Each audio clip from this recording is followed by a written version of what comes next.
नमस्कार साथियों, जय हिंद हिंदी चैनल में आपका स्वागत है। लास्ट क्लास में हम जो है भक्ति काल का अध्ययन कर रहे थे। उसी को जो है हम आगे बढ़ाते हैं।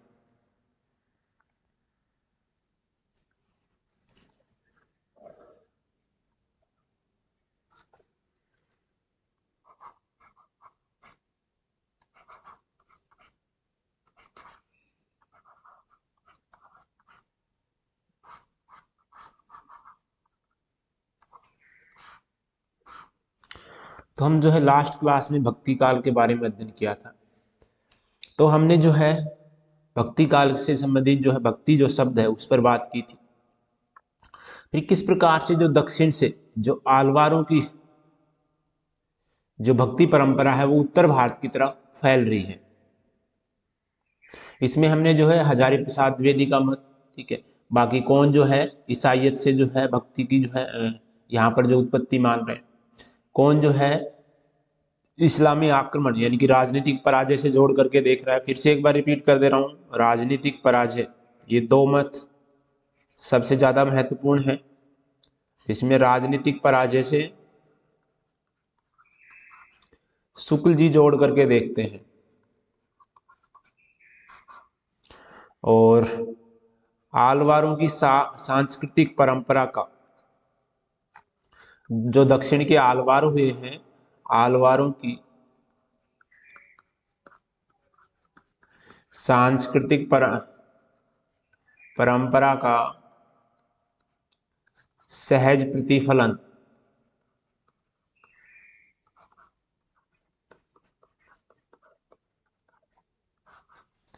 किसने माना है? हजारी प्रसाद ने। और मान्य मत भी किसका हुआ? हजारी प्रसाद का ही, ठीक है। और फिर हमने जो है किस प्रकार से ईसाइयत से जो है भक्ति की देन हमें जो है कौन कौन मान रहे, तो उसमें भी हमने देखा था जॉर्ज ग्रियर्सन हो गए, मैक्स वेबर, और यहाँ पर शुक्ल जी के साथ साथ जो है राम कुमार वर्मा और बाबू गुलाब राय, ठीक है, इनका भी नाम ध्यान रखेंगे। इसी प्रकार से भक्ति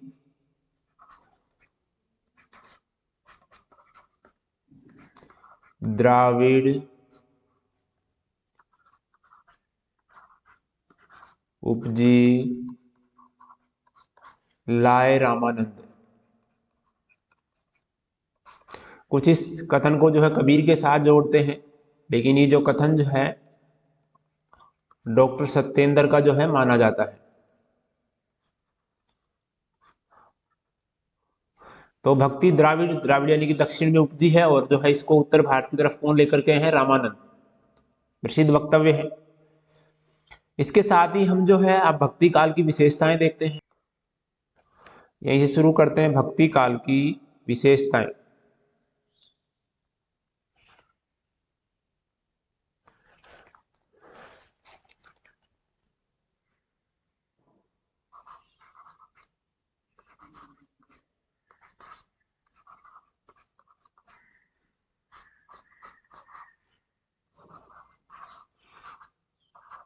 भक्ति काल की विशेषताएं।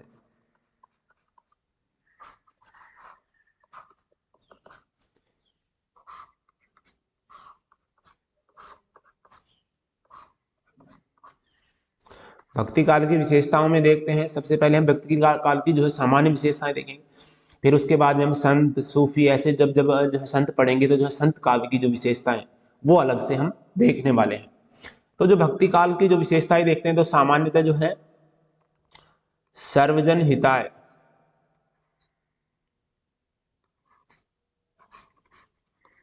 सर्वजन सुखाय, बहुजन हिताय की धारणा को लेकर के चलते हैं। संपूर्ण भक्ति काल के अंदर जो है सर्वजन सुखाय और बहुजन हिताय की जो है अवधारणा हम देख सकते हैं। इसके साथ ही जो है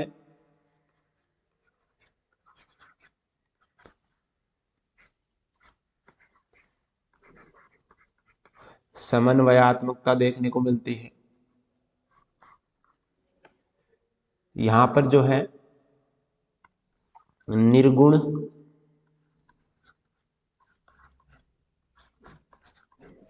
और सगुण का समन्वय हो गया। ब्रज भाषा एंड अवधि का समन्वय हो गया।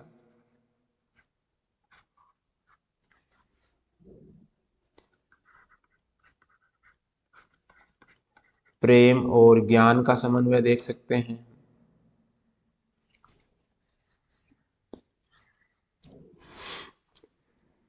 इसी कारण से इसे जो है हमने देखा था स्वर्ण काल भी कहा गया है, इसी समन्वयात्मकता के कारण। नेक्स्ट, यहां पर हम जो है प्रेम की महत्ता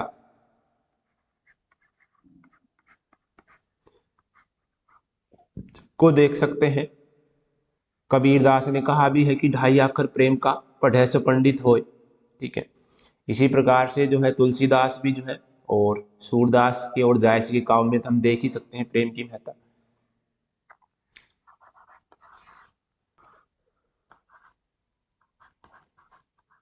लोक भाषाओं का हम जो है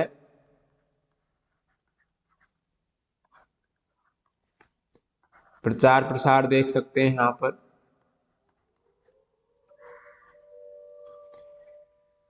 इसके साथ ही जो है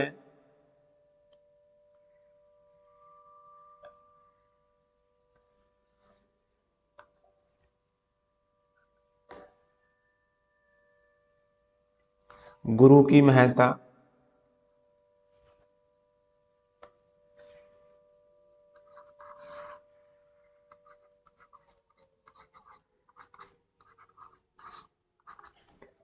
गुरु की महत्ता किस प्रकार से जो गुरु की महत्ता है हमने देखा सिद्ध साहित्य से शुरू हो जा रही है। ठीक है, फिर ये जो गुरु की महत्ता है और ज्यादा तीव्र जो है नाथ साहित्य के अंदर हो जाती है, और यहाँ पर आकर के भक्ति काल के अंदर जो है संत साहित्य में जब देखेंगे तो ये भी जो है यहाँ पर भी तीव्रता देखने को मिलती है। यहाँ पर जो है नीति की प्रधानता देख सकते हैं।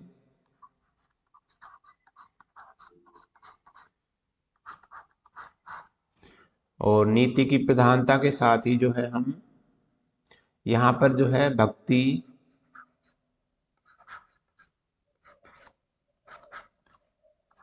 शांत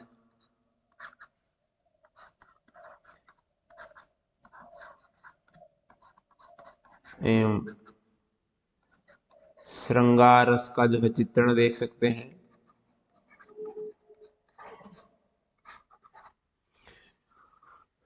तो भाई भक्ति तो जो है सभी में मिल रही है, कहीं ना कहीं जो है हम देखें सूफी में, संतों में, राम मार्गियों में और कृष्ण मार्गियों में, सभी में देखने को मिलता है। ठीक है, और शांत रस की जो है भी प्रधानता है। जब भक्ति कर रहे हैं तो इसमें कहीं ना कहीं जो शांत रस का समावेश भी होता है, और श्रृंगार के अंदर जो है वियोग श्रृंगार जो है खास करके देखने को मिलता है। यहाँ पर जो है गद्य साहित्य की जो है सृजना शुरू हो जाती है।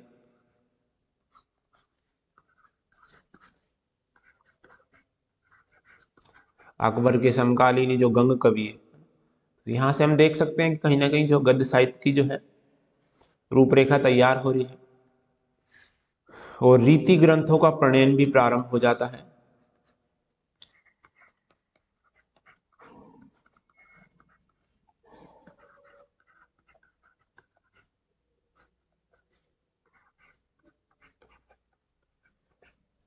भले ही शुक्ल जी ने जो है चिंतामणि से जो है रीति की जो है ग्रंथों की जो शुरुआत मानी है, रीति काल के जो है प्रारंभ माना है, लेकिन जो है डॉक्टर नगेंद्र ने कहा है कि जो है जो केशवदास है उनकी जो रसिक प्रिय और जो कवि प्रिय है और सर्वमान्य भी है कहीं ना कहीं, कि जो है उसको जो है इतनी पीछे तक खींच के ले जाना धारा को। ठीक है, जबकि हम उससे पहले ही जो है जो केशवदास है, ठीक है,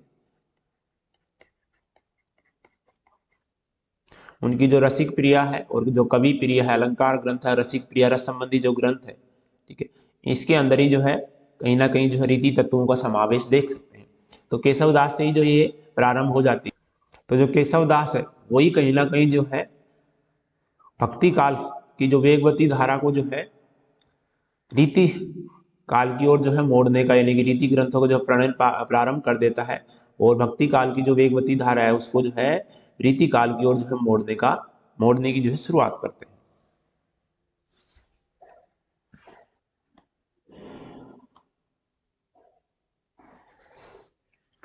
ये तो होगी भक्ति काल की सामान्य विशेषता। अब जो है संत साहित्य की विशेषता भी हम देखेंगे साथ में।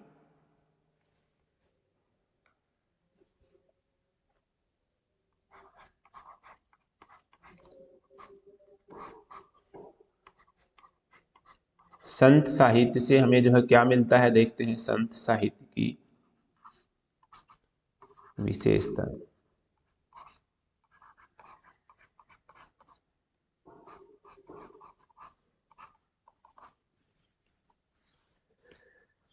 जब हम इसकी भाषा की बात करते हैं तो भाषा इसकी है सदुकड़ी, सभी जानते हैं।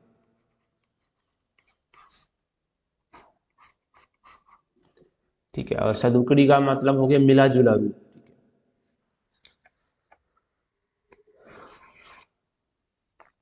और किसी कईयों ने फिर जो है अलग अलग जो वक्तव्य दिए, किसी ने पंचमेल खिचड़ी जो है पंचमेल खिचड़ी कहा है।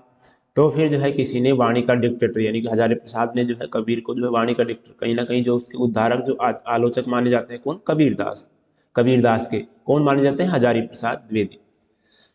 तो जो सदुकड़ी इनकी भाषा है, यानी कि जो है मिला जुला रूप। ठीक है, इसके अंदर जो है हम जो है ब्रज, अवधी, राजस्थानी और जो भी जो है आसपास की जो पंजाबी होगी, गुजराती के कहीं थोड़े बहुत शब्द, तो ये जो है इनका जो है मिला जुला जो है रूप देखने को मिलता है। खंडन मंडन शैली देख सकते हैं।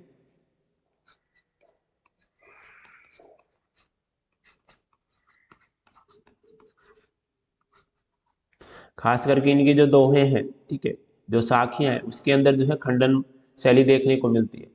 और जब हम जो है आगे जब चलेंगे, ठीक है, तो जो जायसी है उनके यहाँ पर केवल मंडन शैली मिलेगी। और किसका मंडन, प्रेम का मंडन। ठीक है, तो खंडन मंडन शैली होगी, सदुकड़ी भाषा होगी। और जो पीछे हम देख रहे थे कि कहीं ना कहीं जो है व्यावहारिकता का समर्थन मिलता है। ठीक है, शास्त्र ज्ञान का विरोध, शास्त्र ज्ञान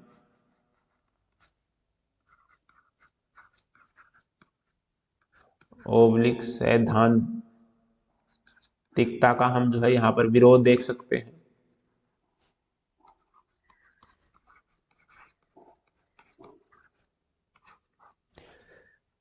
इसके साथ ही हम कह सकते हैं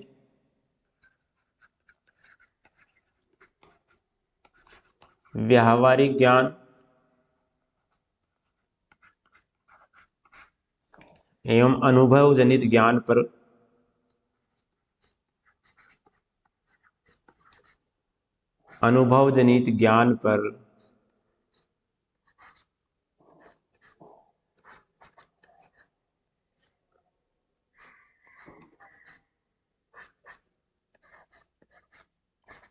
विशेष बल देख सकते हैं।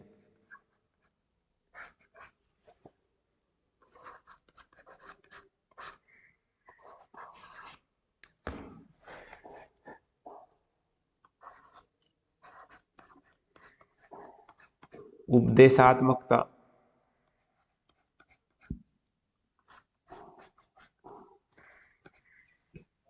देख सकते हैं। समाज सुधार पर बल देख सकते हैं यहाँ पर।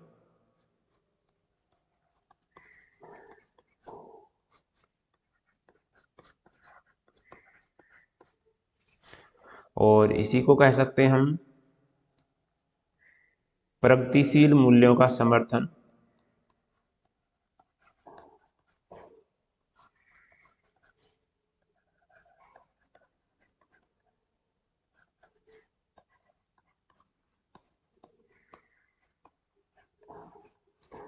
जाति, वर्ग, वर्ण भेद, ठीक है, इन सब की जो है यहाँ पर निंदा देखने को मिलती है।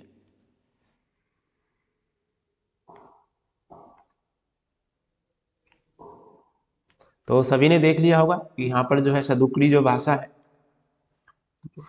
सदुक्री भाषा होगी, और ये होता है मिला जुला रूप। हमने देख लिया, खंडन मंडन शैली देखने को मिलती है, शास्त्र ज्ञान एवं जो है सैद्धांतिकता का विरोध। तो साथ ही किस पर क्या, किसका जो है समर्थन मिलता है, व्यावहारिक ज्ञान एवं अनुभव जनित ज्ञान पर जो है विशेष बल दिया गया है। उपदेशात्मकता एवं समाज सुधार पर यहाँ पर बल देखने को मिलता है। प्रगतिशील मूल्यों का यहाँ पर जो है समर्थन किया गया है।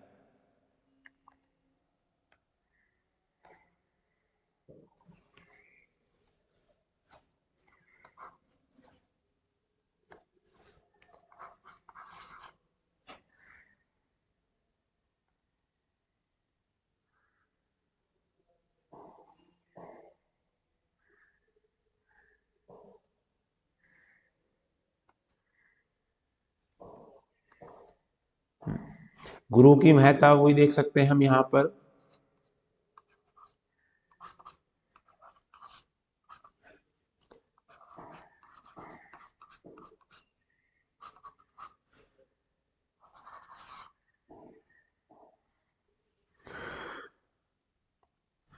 ब्राह्मणवाद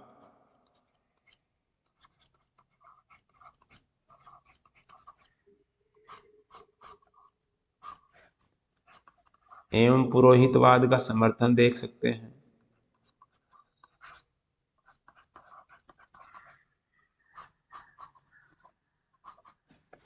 सॉरी, विरोध, ब्राह्मणवाद एवं पुरोहितवाद का विरोध।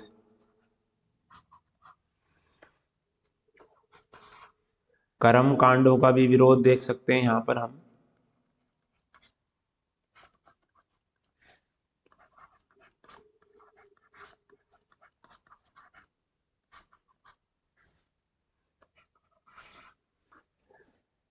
तीर्थाटन का विरोध,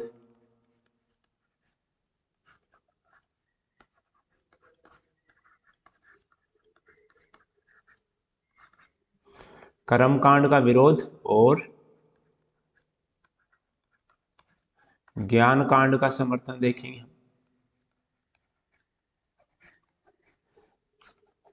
जो कर्म कांड है वो बिल्कुल बंद कर दी, केवल जो है ज्ञान को यहाँ पर जो है समर्थन देख रहा, और ज्ञान में भी किसको, व्यावहारिक ज्ञान को।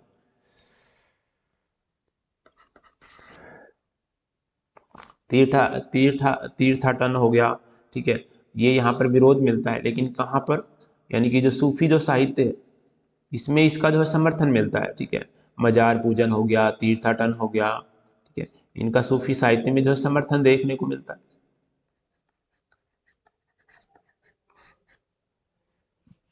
जो हमने देखा था कि जो नाथ साहित्य है वो निवृत्ति मूलक है, लेकिन जो संत साहित्य है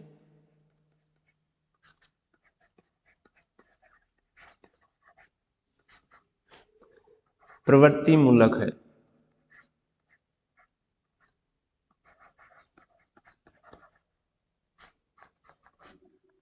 या कह सकते हैं प्रवृत्ति मूलकता, जो नाथों के अंदर जो है निवृत्ति मूलकता मिलती थी। हमने देखा था कि कैसे वहां पर जो है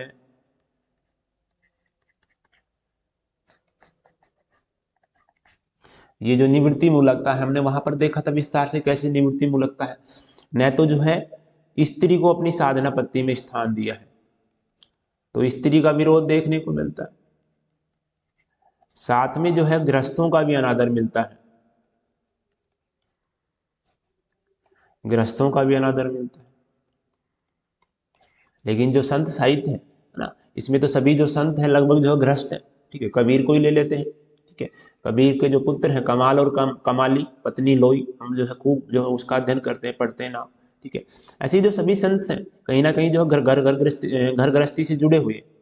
लेकिन यहाँ पर भी जो है नारी का विरोध कहीं ना कहीं मिलता है, लेकिन पूर्णतः हम इसको विरोध नहीं कहेंगे। क्यों नहीं कहेंगे, देखो कि यहाँ पर जो है कबीर दास ने जो है नारी को जो है कुंड का नरक कहा है ना, नारी कुंड नरक का।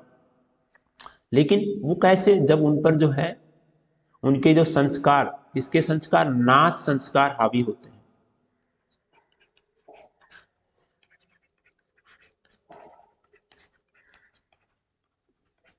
तब जो है वो नारी का विरोध करते नजर आते हैं, ठीक है। वो भी माया के रूपक में, माया के रूपक के रूप में जो है नारी का विरोध करते हैं। लेकिन जो है यहाँ पर हम ये नहीं कहेंगे कि संत साहित्य के अंदर जो है नारी का विरोध देखने को मिलता है। ठीक है, जैसे यहाँ पर जो है जो कबीर की पंक्तियां, आओ बालम हमारे घेरे, इसको कंटिन्यू कर देता हूं। ठीक है, तुम बिन दुखिया अंधेरे, तुम बिन दुखिया। तो यहां पर बालन किसके लिए आया है? ईश्वर के लिए, परमात्मा के लिए। और खुद जो आत्मा है, जो विरहिणी जो आत्मा है, वो जो है यहाँ पर स्त्री का रूपक है। ठीक है, तो जो यहाँ पर जो कबीरदास है उन्हें पता है कि जो संपूर्ण जो समर्पण भाव है वो पुरुष के अंदर नहीं है, किसके अंदर है? स्त्री के अंदर। इसीलिए जो है वो स्त्री का समर्थन ही नहीं करते, बल्कि जो खुद भी जो है स्त्री का रूप धारण कर लेते हैं अपने जो है परमात्मा रूपी ईश्वर से मिलने के लिए। तो कहीं ना कहीं यहाँ पर हम कह सकते हैं कि भले ही जो है माया के रूपक में जो है स्त्री का विरोध देखने को मिलता है, या नाथ संस्कार हम कह सकते हैं हावी होने पर यहाँ पर जो स्त्री का विरोध देख सकते हैं, लेकिन ये जो साहित्य है ये निवृत्ति मूलक नहीं है, ये कैसा है? प्रवृत्ति मूलकता है। इसको हम कहेंगे कि नाथ संस्कार एवं व्यावहारिकता का द्वंद।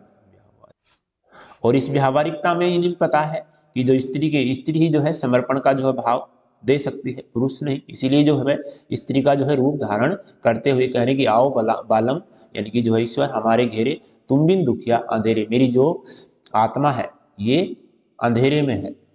तो इस प्रकार से हम कह सकते हैं कि जो संत साहित्य है ये प्रवृत्ति मूलक है, लेकिन नाथ साहित्य जो क्या था? निवृत्ति मूलकता वहां पर देखने को मिलती थी। तो यहाँ पर देख लिया होगा सभी ने, यहाँ पर गुरु की महत्ता ये हमने पीछे से ही देख रहे हैं, ये तो सिद्ध साहित्य ही मिल रही है। ब्राह्मणवाद एवं पुरोहितवाद का समर्थन, सॉरी विरोध, इसको ध्यान रखें कि बार बार समर्थन नहीं आ रहा। तो ब्राह्मणवाद एवं पुरोहितवाद का जो है विरोध यहाँ पर देखने को मिलता है, कर्म कांडों का विरोध देखने को मिलता है, तीर्थाटन का विरोध देखने को मिलता है। संत साहित्य जो है क्या है? यहाँ पर प्रवृत्ति मूलकता देखने को मिलती है।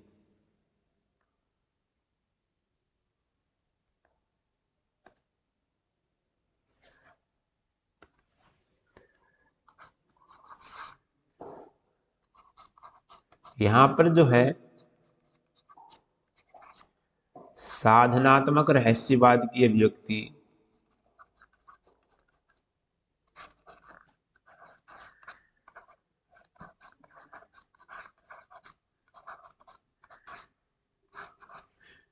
ज्यादा है, भावनात्मक रहस्यवाद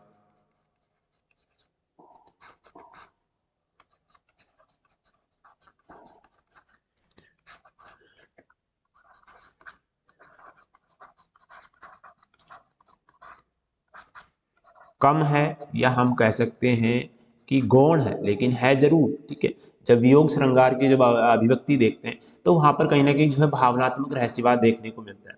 वैसे नाथ संप्रदाय की जो है साधनात्मक जो पद्धति है उसकी वजह से यहाँ पर भी जो है साधनात्मक रहस्यवाद की अभिव्यक्ति ज्यादा है या प्रमुख है।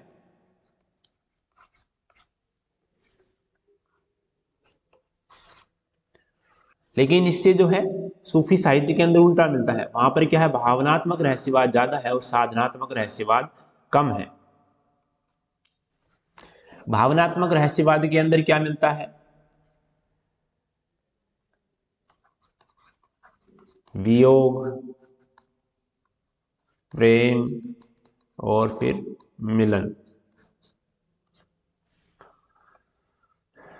तो यहां पर जो है भावनात्मक रहस्यवाद कम है, तो क्या है? साधनात्मक रहस्यवाद ज्यादा है। लेकिन जो सूफी साहित्य है वहां पर हम देखते हैं कि जो वियोग श्रृंगार की प्रधानता है, प्रेम और जो है मिलन अंत में कहीं ना कहीं दिखाया जाता है। इस वजह से जो है यहाँ पर क्या है? भावनात्मक रहस्यवाद। संतों की जो प्रणय भावना है,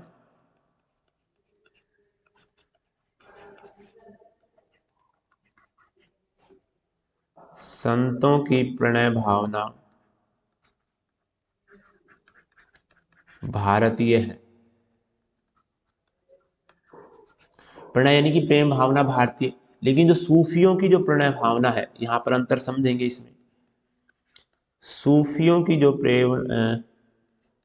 प्रणय भावना या प्रेम भावना अभारतीय है।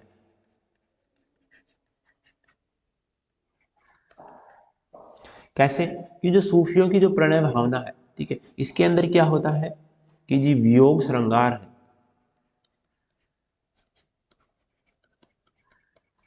वियोग श्रृंगार के हम साथ में हम जो जुगुप्सा का भाव है ना,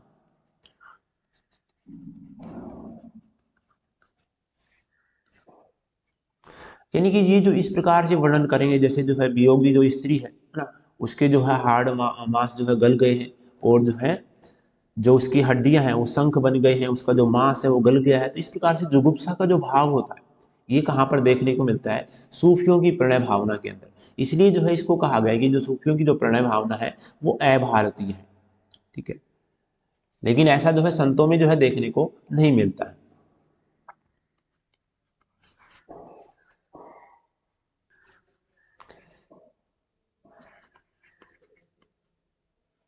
यहाँ पर जो है शंकराचार्य के अद्वैतवाद, सभी जानते हैं ये किसका है? शंकराचार्य का मत है अद्वैतवाद। यानी कि द्वय यानी कि दो, अ यानी कि नहीं है, यानी कि दो नहीं है तो क्या है? एक। क्या? आत्मा और परमात्मा। तो अद्वैतवाद का प्रभाव देख सकते हैं यहाँ पर।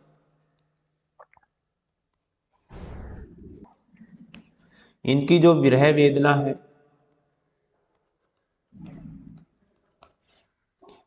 वो क्या है? व्यक्तिक है, और साथ ही जो है प्रकृति की यहाँ पर जो है उपेक्षा मिलती है।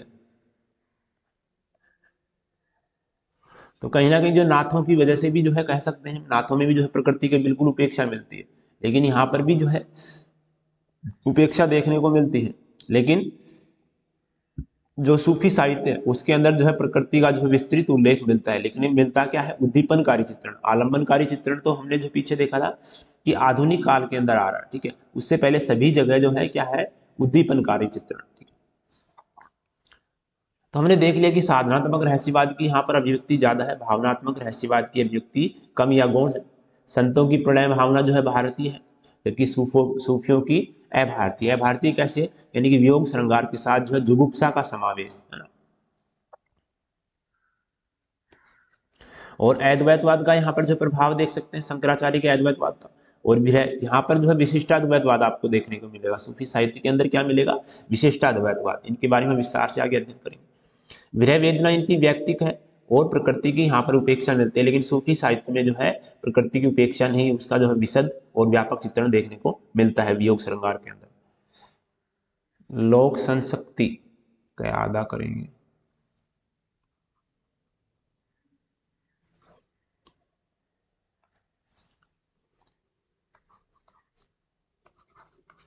संशक्ति यानी कि जुड़ाव। संशक्ति का मतलब होता है जुड़ाव, या कह सकते हैं इसको काल संशक्ति।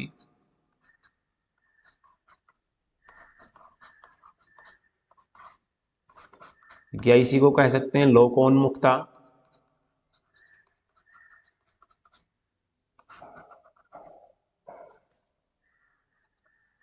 यानी पीछे हम जो राष्ट्र साहित्य के अंदर देखते हैं कि केवल जो है सामंती अभिजाति वर्ग का वर्णन देखने को मिलता है, लेकिन यहाँ पर कहीं ना कहीं जो है लोगों का जो जनजीवन है उससे जो है जोड़ने का जो है प्रभाव यहाँ पर देखने को मिलता है भक्ति काल के अंदर। तो इसीलिए जो संत साहित्य में जो है लोकोन्मुखता, लोक यानी कि जनता की ओर, ठीक है, उन्मुख होने लगा था साहित्य। यहाँ पर जो है उलट बासियां देखने को मिलती है। इसमें जो है अद्भुत रस का जो है समावेश होता है, और इनका जो अर्थ है वो काफी गूढ़ होता है और प्रतीकों के माध्यम से खुलता है।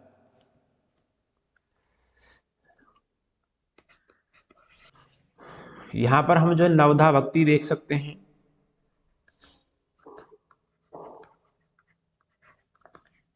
अहिंसा और प्रपत्ति परकता।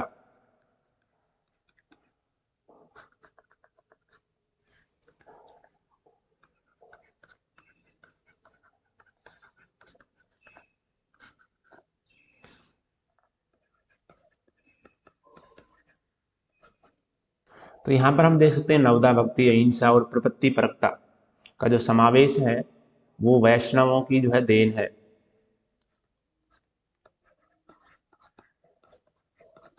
यानी कि वैष्णवों से इन्होंने ये लिया है क्या, नवदा भक्ति, अहिंसा और प्रपत्ति परकता। और प्रपत्ति परकता का मतलब होता है पूर्ण समर्पण।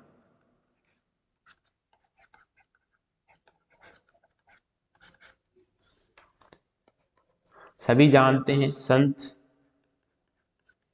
स्वभाव से क्या है, अक्खड़ है।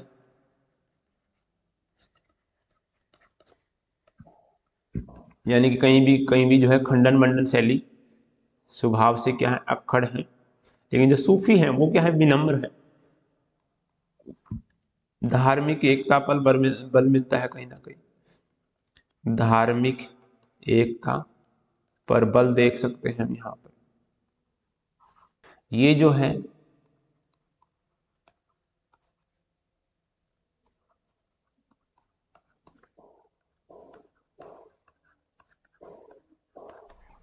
साधक ज्यादा है और कवि कम है। लेकिन जो है सूफी जो है साधक और कवि दोनों है। चलो नेक्स्ट क्लास में हम जो है नामदेव और उसके बाद में जो है कवि को शुरुआत करेंगे, कवियों का अध्ययन करेंगे।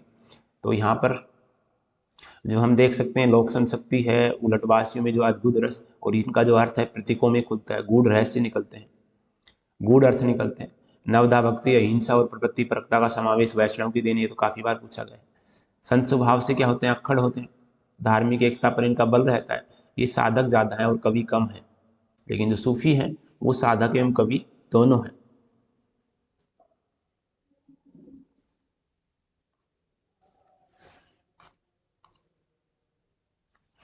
चलो धन्यवाद साथियों।